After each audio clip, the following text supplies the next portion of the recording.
मैं कम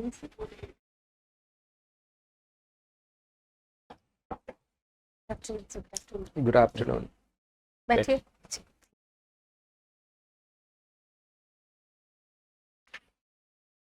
प्रीति, जी ब्यावर से हैं आप? जी मैम। अभी आप एमए कर रहे हैं इंग्लिश लिटरेचर में। कोई अपने नाटक कर रहे हैं इंग्लिश में? शेक्सपियर, उनके कोई 3 नाटक का नाम बताएं। Hamlet, hmm, Othello, hmm. Romeo Juliet, King Lear. वहाँ के एक यहाँ एक फिल्म बनी है अपने यहाँ सैफ अली खान और अजय देवगन की। वो किस नाटककार के नाटक पे बनी है? मैं एक्चुअली ओथेलो, बनी है? ओमकार। ओमकारा पता है but exactly which drama I don't no, sorry. आपने लिखा है आप बॉलीवुड सूफी म्यूजिक सुनती हैं। एक फायाकुन AR रहमान का एक सूफी बहुत फेमस गाना आया है, फायाकुन किसने लिखा है? लिखा जो पता नहीं है मैम, बट एक्चुअल सिंगिंग कुन फाया कुन जो सॉन्ग है ना, रॉकस्टार मूवी का है, तो उनके singer is not AR Rahman, composing में भी। कंपोजिंग मैंने हाँ यही हाँ। कहा है कि उन्होंने बनाया है गाना। हम्म। मैं उनका यही पूछना चाह रही हूँ, लिखा किसने? आई डोंट नो। डायरी राइटिंग आपका पैशन है। वर्ड की सबसे एक फेमस डायरी है, लिखी गई है, किसने लिखी है और क्या नाम से लिखी है? आप बता सकते हैं? वर्ल्ड की। हाँ, एक बच्ची ने लिखी है। मैं आपको एक हाँ क्लू दे देती हूँ, बताएं आपने। जी ma'am. Anne Frank, hmm diary of young girl Anne Frank. Hmm. क्या है उसमें, बताइए क्या लिखा है उन्होंने? जब वर्ल्ड वॉर 2 चल रहा था मैम, तो एक छोटी बच्ची, तो उनको अपने एक्सपीरियंसेस उन्होंने उसमें लिखी थी, तो लेटर ऑन वो पब्लिश की गई थी। जब जीनोसाइड और वो सारी जूस के खिलाफ ये सारी चीज़ें हो रही थी हिटलर के टाइम पे, तो उनके बहुत ज़्यादा एक्सप्लॉइट किया गया था लोगों को उस वक्त, तो वो सारे उनके एक्सपीरियंसेस शायद उन्होंने लिखे थे। आपने पढ़ी है? No ma'am. आपने नहीं पढ़ी है। आपने 1 साल प्राइवेट कंपनी में काम भी किया है बेंगलोर में। किस तरह की कंपनी में क्या काम किया आपने? मैम उस वक्त एयरलाइंस कंपनी हुआ करती थी जो अभी एग्जिस्ट नहीं करती है, तो उनके अंदर मैंने काम किया था। किस तरह का काम रिजर्वेशंस करते के हैं? अंदर था, रिजर्वेशंस में। थोड़ा बताएं, ब्रीफ एयरलाइन करें। रिजर्वेशंस के अंदर मैंने काम किया हुआ है। हम्म और वहाँ पे VIP बुकिंग्स हुआ करती थी, जैसे फ्रीक्वेंट फ्लायर्स हुआ करते थे सर। हम्म तो उनकी फ्रीक्वेंट फ्लायर्स की जो लिस्ट होती थी और उनके कोड नंबर्स हुआ करते थे, तो उनके हिसाब से बुकिंग्स देखनी पड़ती थी। आप कल RS ऑफिसर बन जाती हैं, जी। तो महिला अधिकारों के प्रति आप क्या डिस्क्रिमिनेशन सोसाइटी में महसूस करती हैं और उनको ठीक करने के लिए आप क्या कर सकती हैं? आपके जहन में क्या एक इनोवेटिव कोई ऐसा आइडिया जिस पर आप काम कर सकती हैं, जिससे हम ब्रिटिलिटी है या सोशल अब्यूज है जो महिलाओं के प्रति हम देखते हैं, उन्हें आप कम करने के लिए? ऐसे यूनिक आइडिया मुझे प्रेजेंट करना है। आपका आपके क्वेश्चन ये जहन में है? कोई है तो बताइए। अच्छा, आपका आप कैसे, क्वेश्चन। हाँ, आप कैसे उसको काम में ले सकती हैं? क्या आइडिया आप ले सकती हैं इसके लिए? क्या नया कर सकती हैं? सॉरी मैम, एक बार फिर से मैं क्वेश्चन समझने की कोशिश कर रही मैं हूँ। दोबारा आपका बोलती नहीं। हूँ। आप महिला हैं, आप अधिकारी हो गई, आज आप RS ऑफिसर्स हो गई। हम जो सोसाइटी में एक सोशल अब्यूज देखते हैं महिला के प्रति, हम देखते हैं गालियां भी जो होती हैं महिलाओं के परी बनी है, जितनी दुनिया में बनी है सारी। और एक सोशल अब्यूज होता है एक में, या उसके साथ एक डिस्क्रिमिनेशन होता है, एक जेंडर बायसनेस होती है।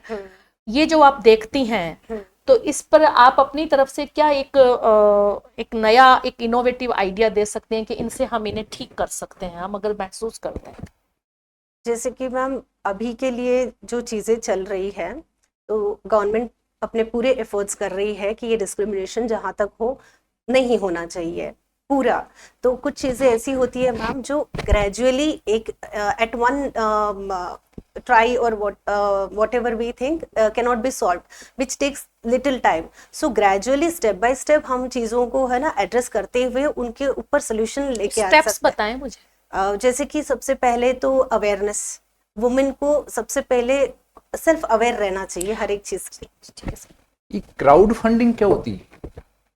क्राउड फंडिंग, जहाँ तक मैं समझती हूँ सर, लोगों के द्वारा किसी एक बिजनेस आइडिया या प्रपोजल के लिए जो अमाउंट कलेक्ट किया जाता है। बिजनेस आइडियाज के लिए?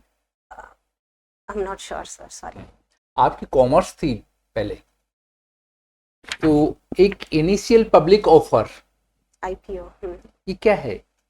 इनिशियल पब्लिक ऑफर जैसे कि कोई भी कंपनी है तो उनको कैपिटल रिक्वायरमेंट होती है, तो जब कैपिटल रिक्वायरमेंट होती है तो वो अपने शेयर्स डिस्ट्रीब्यूट करते हैं। जो फर्स्ट टाइम होते हैं तो वो आईपीओ लॉन्च किया जाता है।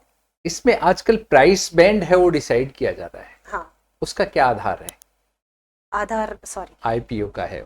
आधार तो बेस उसका नहीं पता है, बट अंडरराइटिंग कंपनीज के द्वारा सर्वे करवा के और वो किया जाता है। ये मर्चेंट बैंकिंग और अंडरराइटिंग, इनमें कोई डिफरेंस है क्या? I am sorry sir. नहीं, अंडरराइटर्स और अंडरराइटर्स मर्चेंट जहाँ तक बैंकर्स। वो फाइनेंशियल इंस्टीट्यूशंस ही करते हैं, and bank is also a financial institution, so I don't know exactly whether it is the bank which is doing it और any other financial institutions. Mutual fund का है वो कंसेप्ट है, वो किस तरह के इन्वेस्टर्स के लिए है वो?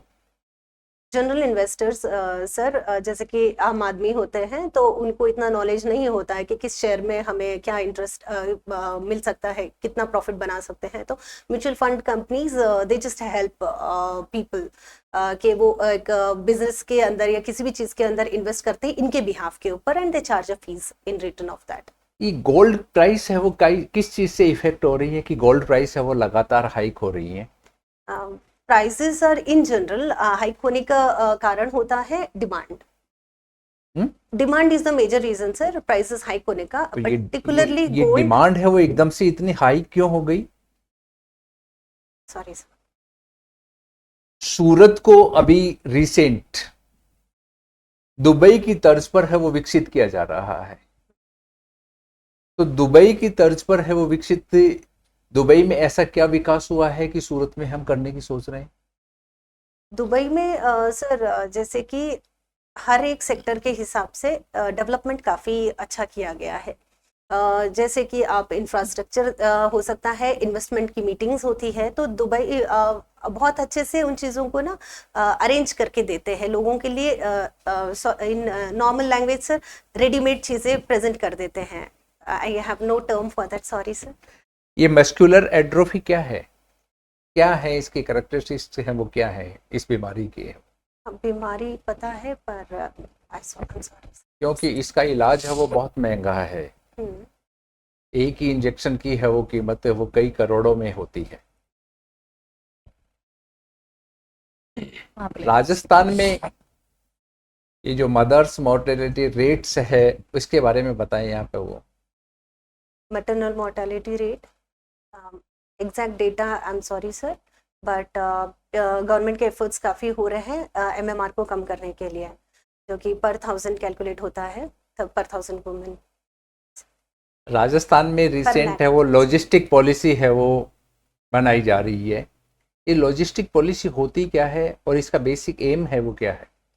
लॉजिस्टिक्स के अंदर मेजर चीज़ ये होती है सर कि जब ट्रांसपोर्ट की जो व्हीकल्स सारी होती है तो उनकी वो कॉस्ट बहुत ज़्यादा, ओरिजिन से आपके सप्लाई प्लेस तक ले जाने के लिए पूरा चेन होता है, तो इसके अंदर ये कॉस्ट को कम करने के लिए पॉलिसी लाई जा रही है सर कि हमारी ये कॉस्ट बढ़ने की वजह से हमारे प्रोडक्ट्स महंगे हो रहे हैं।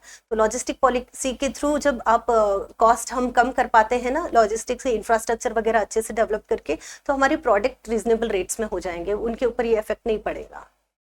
आप महिला हैं, सर्विस प्रेफरेंस क्या भरी है आपने? मैंने आरएस। ठीक है, सेकंड आरपीएस भरी है।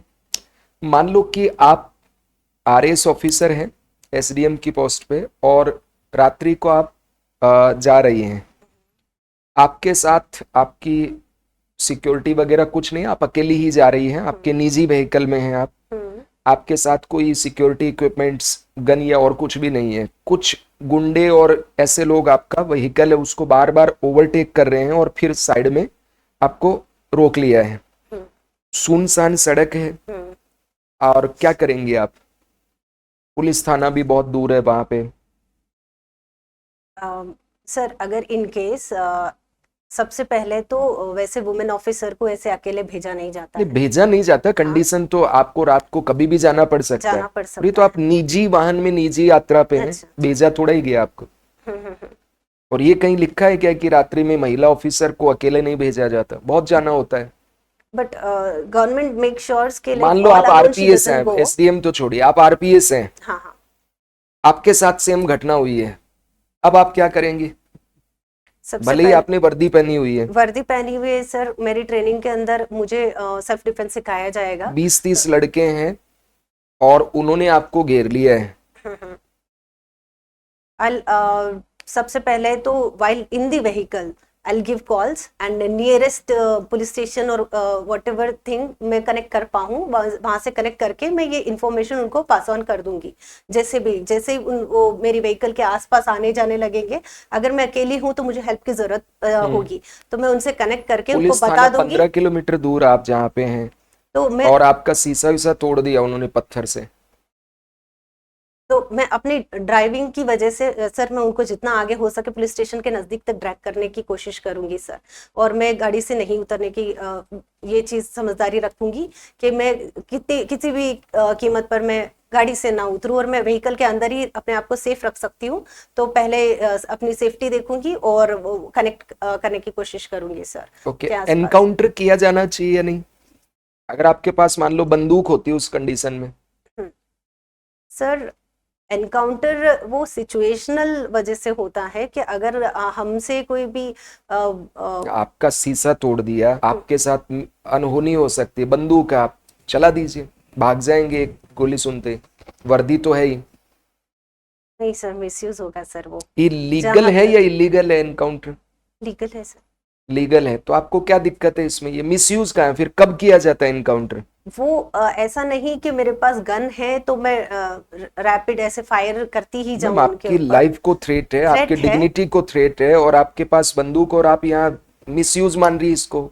मैं होता तो गोली मार के उनको जख्मी कर देता, भले ही उनके प्राण नहीं लेता, एक गोली हवाई फायर कर सकता था, उससे डरते नहीं तो किसी एक को मैं पांव पे शूट कर देता, पहले अपनी लाइफ को तो सेव करता। एक एग्जाम्पल सेट होता कि हाँ महिला ऑफिसर है तो कमजोर नहीं है। आपने ऐसा क्यों नहीं बताया? सर आपने कहा था निजी व्हीकल स्टार्टिंग में, तो क्या और आप निजी, जा रहे हो मैंने तो आपको मुझे ये भी कह दिया ना, ये निजी नहीं व्हीकल समझ में आया कि आई एम कैरिंग गन। नहीं, मैंने बताया ना आपके पास बंदूक है, वर्दी में है। Sorry sir. सोशियोलॉजी तो पढ़े हैं in general as a subject आपका सब्जेक्ट है ना? हाँ, in general as a subject I studied sociology में दो शब्द पढ़े जाते हैं, social change and social mobility. क्या होती है? सोशल चेंज के अंदर कुछ कॉन्सेप्ट्स हैं, जैसे मैम संस्कृताइजेशन है, वेस्टर्नाइजेशन है, ग्लोबलाइजेशन, ये सारी चीज़ें हैं। क्या है ग्लोबलाइजेशन? ग्लोबलाइजेशन कनेक्टिंग एक वर्ल्ड को एज ए ग्लोबल विलेज बनाना, जैसे एमएनसीज कंपनीज है या हर एक इंसान अपनी बाउंड्रीज पर ना रह के they can connect with the whole world. कहते हैं ग्लोबलाइजेशन होने के बाद ये हुआ कि व्यक्ति ज़्यादा अकेला हो गया सोशली, उसका सोशली कहना चाहिए स्तर जो है कम हुआ ज़्यादा होने के बजाय। आप इससे सहमत हैं या अपनी कोई बात रखती हैं? ग्लोबलाइजेशन की वजह से मैम, ग्लोबलाइजेशन की वजह से वो पर्सनली वो अकेला हुआ, वो तो उनका इंडिविजुअल पर्सपेक्टिव है, बट इंडिविजुअल पर्सपेक्टिव नहीं हो सकता ना, he is getting globally connected. A person is a social unit, there is nothing personal. अगर हम बात करते हैं कि सोशल चेंज मीन्स ग्लोबलाइजेशन, और ग्लोबलाइजेशन हो रहा है और उससे व्यक्ति का जो एक सोशल इम्पैक्ट है वो कम होता जा रहा है, तो क्या आप इससे सहमत हैं कि हाँ हो रहा है, या आप मानते हैं कि नहीं ऐसा नहीं हो रहा, इससे अलग बात हो रही है, इतर बात हो रही है? ग्लोबलाइजेशन से इम्पैक्ट मैम वाइड पड़ रहा है, बहुत ज़्यादा लोगों पर ग्लोबलाइजेशन की वजह से इम्पैक्ट पड़ रहा है। जैसे कोई भी पॉलिटिकल लीडर भी रहे हो तो उनकी कोई भी बात होती है तो it is circulated very faster when उसका सोशलाइजेशन बढ़ रहा है पर्सन का या कम हो रहा है? बढ़ रहा है मैम। आप मानती हैं बढ़ रहा है उसका ग्लोबलाइजेशन की वजह से, ग्लोबलाइजेशन से। और social mobility? Social mobility I am sorry ma'am, exactly बिल्कुल टर्म है, social mobility is a term in the sociology. Exactly I am sorry ma'am, exactly. सामाजिक गतिशीलता,